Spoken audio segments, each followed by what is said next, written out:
Hi hello అందరికీ నమస్తే, welcome to our channel. నా పేరు రవీందర్. ఆంధ్రప్రదేశ్లో మొన్న కురిసినటువంటి భారీ వర్షాలకు విజయవాడ ఎంతటి అతలాకుతలమైందో మనం చూసాం. విజయవాడతో పాటు గుంటూరు, అమరావతి, మంగళగిరి ఈ ప్రాంతాలన్నీ కూడా మరి వరదల్లో చిక్కుకున్నటువంటి పరిస్థితులు మనం చూసాం.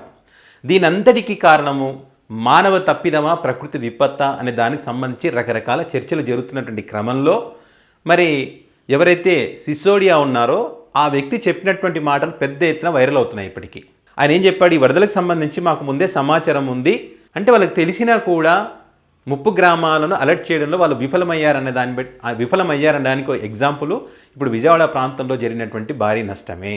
సో ఇంతటి నష్టానికి సంబంధించి కానీ, వాళ్ళు పడుతున్నటువంటి ఇబ్బందులకు సంబంధించి కానీ, ప్రభుత్వం యొక్క వైఫల్యానికి సంబంధించి కానీ ఎక్కడ కూడా వాళ్ళ పత్రికలు కానీ, వాళ్ళ సోషల్ మీడియా కానీ, వాళ్ళకి సంబంధించినటువంటి యూట్యూబ్ ఛానల్స్ కానీ ఏవి కూడా వాటికి సంబంధించి చెప్పే ప్రయత్నం ఎక్కడా చేయటం లేదు.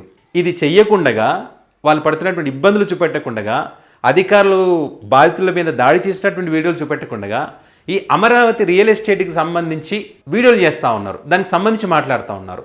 మనం మొన్న ఒక వీడియో చేసాం, కళల రాజధాని కాదు కన్నీళ్ళ రాజధాని అని చెప్పి ఒక వీడియో చేసాం.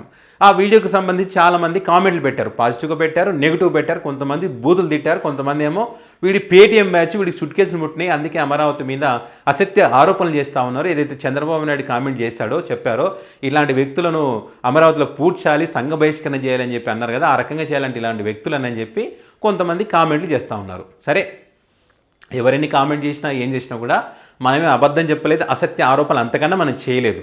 మనం ఉన్న వాస్తవాన్ని మనం చెప్పే ప్రయత్నం చేస్తాం. వాస్తవానికి అక్కడ రాజధాని కరెక్ట్ కాదని చెప్పి నేను కాదు, శివరామకృష్ణ కమిటీ చెప్పింది ఇది కరెక్ట్ కాదు ఇక్కడ అని చెప్పి. కొన్ని లక్షల కోట్లు వెచ్చించాల్సినటువంటి అవసరం ఉంటుంది, ఆ భూమి రాజధాని నిర్మాణానికి కరెక్ట్ కాదని చెప్పారు. సో ఆ రకంగా చెప్పినా కూడా మీరు అక్కడే రాజధాని ఏర్పాటు చేస్తామని మీరు చెప్పారు.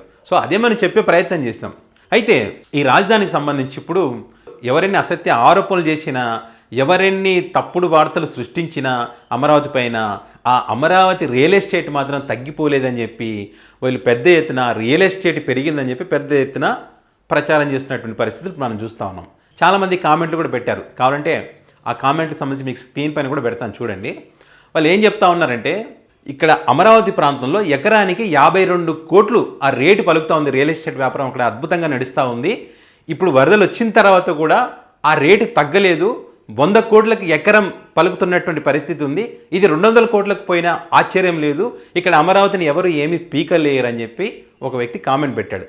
సో ఈ రకంగా ఈ రియల్ ఎస్టేట్ వ్యాపారం పుంజుకుంటుందని చెప్పి ఆ real estate, Amaravati real estate down కాకుండా వాళ్ళు పడుతున్నటువంటి పాటలు, ఇక వాళ్ళకి సంబంధించినటువంటి కొన్ని యూట్యూబ్ ఛానల్స్ ఉంటాయి కదా, వాళ్ళు కూడా ఇప్పుడు చాలామంది తప్పుడు ప్రచారం చేస్తూ ఉన్నారు కదా అమరావతికి సంబంధించి.